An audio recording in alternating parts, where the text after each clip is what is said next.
কাকে বেশি ভালো লাগছে? তাসনিয়া ফারিন। জি অনেক ভালো লাগে। কাকে বেশি ভালো লাগছে? তাসনিয়া ফারিনের অভিনয়টাই বেশি ভালো লেগেছে। এটাকে আশা করলাম আজ। অনেক এন্টারটেইনমেন্টের একটা মুভি, আমি সবাইকে রিকমেন্ড করবো দেখার জন্য। খুব ভালো, মোশাররফ করিমের অভিনয় সেরকম। সবচেয়ে ভালো লাগছে মোশাররফ করিম। ম্যাডাম কেমন লাগছে ইনসাফ? মোশাররফ করিম আর মোশাররফ করিমেরটা অনেক দুর্দান্ত ছিল। কেমন ছিল আপু? এক্সপেকটেশনের চেয়ে অনেক বেশি ভালো ছিল। আর শরীফুল্লাহ, চঞ্চল চৌধুরী আর মোশাররফ করিমের তো কোনো কম্প্যারিজন হয় না। ওনারা তো আগে থেকে বেটার অ্যাক্টর, বাট আমি খুব সারপ্রাইজ ফারিনকে দেখে। ওকে স্ক্রিনে এত সুন্দর লাগবে আর এত ট্যালেন্টেড অ্যাক্ট্রেস, আমি মানে খুব সারপ্রাইজ।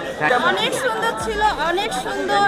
আপনার যে বিশেষ করে তাসনিয়া ফারিন, ওনার অভিনয় আমার কাছে খুব ভালো লাগে। বিশেষ করে তাসনিয়া ফারিন যে নায়িকা, অনেকও ভালো লাগছে। আর বিশেষ করে রাজার মুভিটা যে মানে তার ডায়লগগুলো আর সবচেয়ে বেশি তার ক্যারেক্টারটা অনেক ফাইন। অনেক ভালো। কাকে বেশি ভালো লাগছে আপু?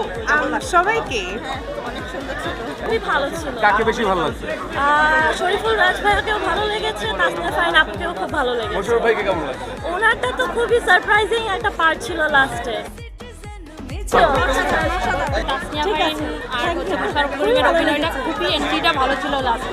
অনেক ভালো ছিল। কাকে বেশি ভালো লাগছে তোমার? তাসনিয়া ফারিন। আর গানগুলো কেমন ছিল? গানগুলো অনেক সুন্দর ছিল। শরীফুল রাজ, ওনার অভিনয় তো সুপার হিট।